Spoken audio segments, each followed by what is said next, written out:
I'm all excited. He said $25. That means my cut's bigger. Hey, that's all right. Hey, Merry Christmas, everybody. Yeah? Happy holidays, Merry Festivus for my Seinfeld friends. All right, there's a few. I get it. My list of grievances will be coming later, I promise. You know, I wasn't going to do this, but every time I come in a place like this, I love the Ringgold Depot. These fans catch my eye and remind me of a story. Rich said I could tell this. So years ago, I worked for a church, and we had a big, well, we called it atrium. You might call it a lobby. Some of you that are, different denomination might call it a vestibule. Somebody get that. Hello? So anyways, we had this atrium. It was huge. And the guys at the church, the leadership of the church, wanted me to be in charge of putting a huge fan up to circulate the air because they're getting rather stuffy. Let me just tell you something. You know you have arrived at a Southern Baptist church when your fan comes from the big-ass fan company. Let me tell you, wasn't that a fun discussion with my finance director? Honest to goodness, it's a real company. Really. Hey, I am glad to be here at Christmas time. I love Christmas specials, but I'll just tell you, I've always had a love-hate relationship with Christmas. And I think the reason why is because, we experience it so differently as an adult than when we were kids, right? I mean, it's a different experience. Like when you were a kid, you would get a toy, and that toy would be your joy for the full year. You'd play with it all year long.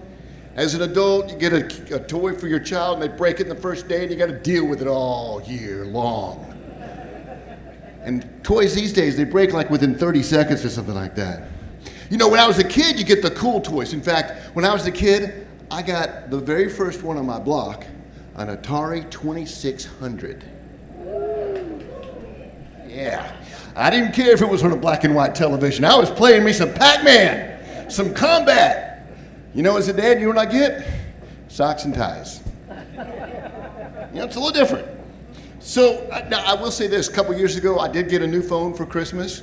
My wife got me one of those new iPhones. It was really cool, too. It had an app on there that would show what I would look like as an old person. It's called a camera. God. When you're a kid and you shop for Christmas for like your parents and grandparents, it doesn't matter what you get. You can get an ashtray for a parent who doesn't smoke. They're going to say that's the greatest thing I ever got. I remember going into Western Auto at one point and getting a pack of screwdrivers from my grandma who lived in a condo and couldn't put anything on the walls, but she thought it was the greatest gift ever. Now, as an adult, you've got people on your list that if you don't get the gift, you are in trouble, namely your spouse. And my wife, I love her to death. We've been married for 31 years, but she still doesn't get it. So for the benefit of maybe the husbands in the room, ladies, listen, this is just for you. This is you and me talking. Don't drop hints. Guys don't get hints. We don't pick up on subtle nuances. No. Drop the whole list, staple it to our forehead, point us in the direction of the mall, then we'll be okay. Don't just say we'll pick it up on the hints. And the other thing about Christmas that is sort of a love-hate changes. I mean, don't you love the lights at Christmas? The lights downtown, aren't they great? As an adult, you realize, you know what the best lights are? The tail lights of the company when they leave. That's the best lights of them all right there, I'm telling you what. But what I do love about Christmas is that I'm a dad. I keep a ready supply of dad jokes, and I have a couple. What's that? You want me to tell you? I'll be glad to. I'm glad you asked. I only got 2 of them. You can suffer through them, I promise. What do you call Santa Claus that forgot his pants? Saint Nicholas. One more. What did Mrs. Claus say when she looked out the window and saw a cloud in the sky? It looks like rain, dear. I didn't say they were good. I said they were dad jokes, okay? But one of the other things I love about Christmas is that it brings out my true gift, The gift that keeps on giving all year round, the gift of sarcasm. There's something about Christmas and the happiness of people that just bring it out in me. Like not too many years ago, my family and I were driving through the Chickamauga Park, and we almost hit a deer. You know, they're everywhere this time of year. We almost hit a deer. My wife and daughter are like, oh, you almost hit one of Santa's reindeers. I said, no, that's a reject. He'd be on the ground. He didn't make the 12. That's why he's in the park and not up in the North Pole. It's okay. They didn't think I was funny. But have you ever thought about it? Have you ever thought Santa, here is Santa. He can pick any animal he wants to make fly. And he picks deer. Have you ever seen a deer on an asphalt roadway trying to get traction? Now put them in the air. You're going to tell me that they're just effortlessly doing this? And another thing, have you ever thought that maybe, just maybe, I don't know, you're in the North Pole, Santa. There's birds around you that want to fly. They're called penguins. You think they're ticked off?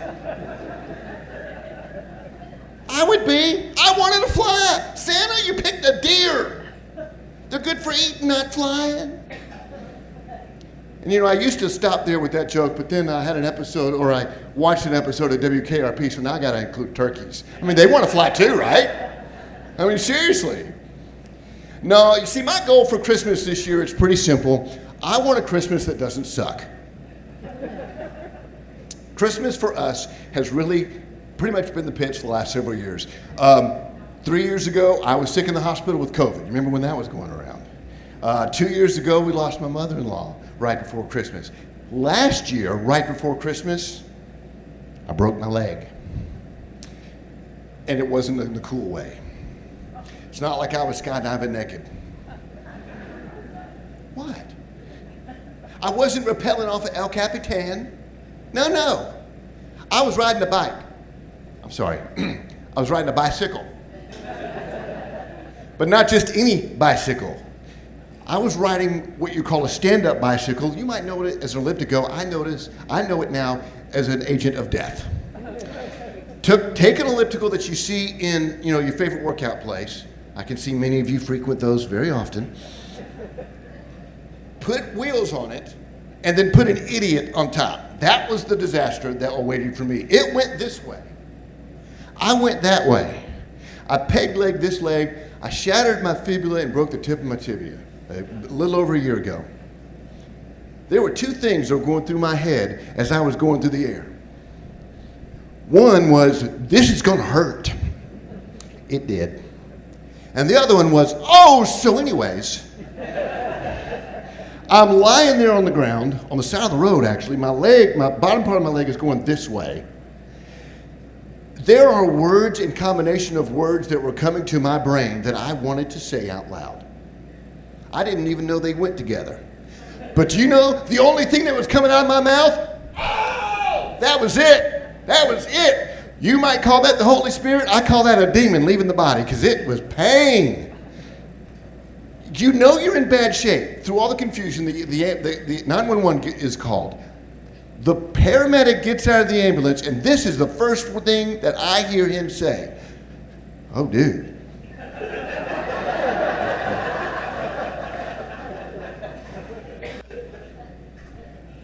That is not what you want to hear. The second thing he said, I did want to hear, but I didn't know it at the time. He says, listen, before we even move you, we need to give you some fentanyl. Now, I'm just going to tell you, I'm a good boy, never touched drugs. And I'm thinking, I don't know if I want fentanyl. I mean, you know, people get addicted to fentanyl, and that causes all kinds of, there it is. Hi, dude. He could have done anything he wanted to me at that point. I didn't care. But you know, I learned a few things. Number one, part of the reason you need fentanyl is for that stupid ambulance ride, because I'm telling you what, they got all the medical equipment on there, but they ain't got shocks. That's the bumpiest ride in the world. And all the good doctors don't work on holidays.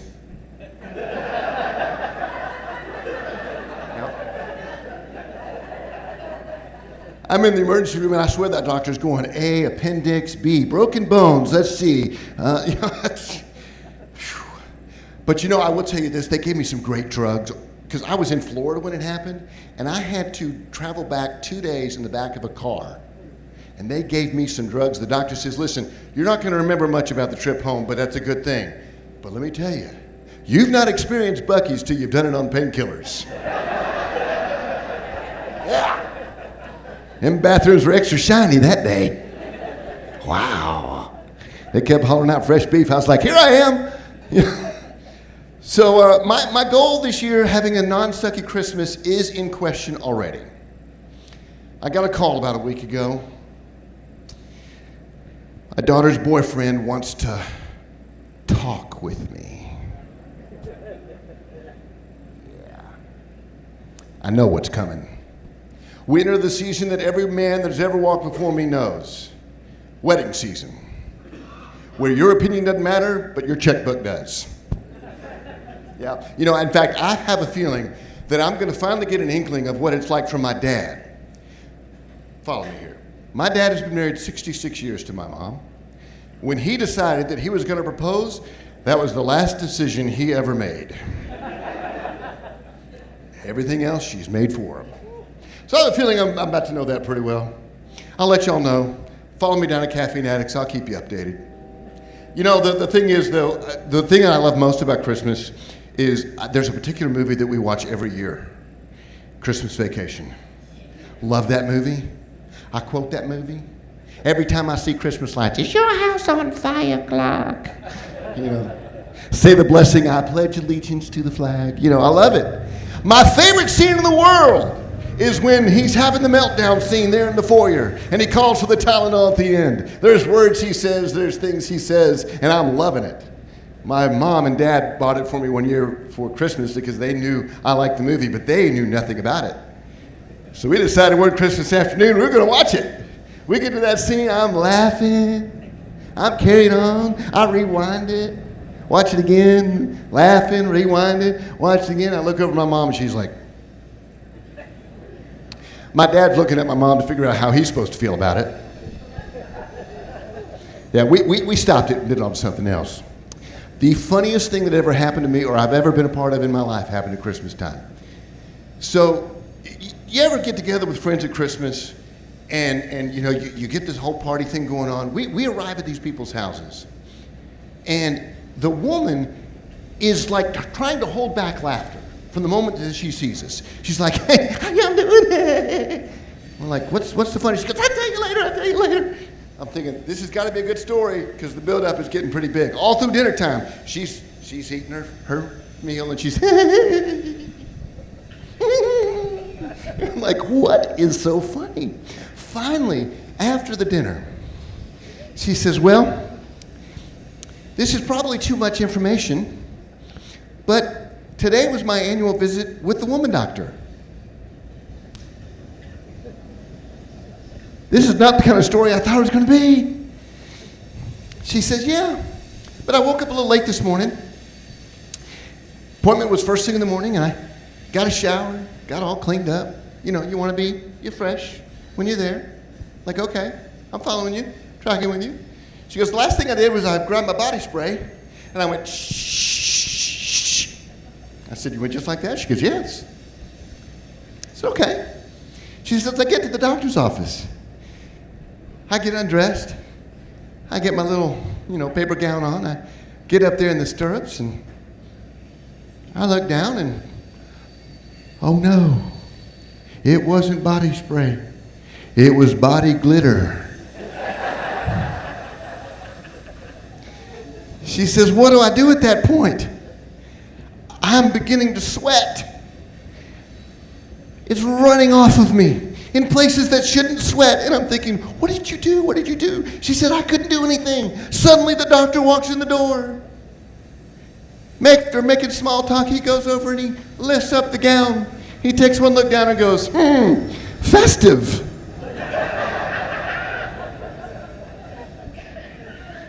I want you to remember that sometime, the next time somebody wishes you a Merry Christmas. Thank y'all for letting me be here.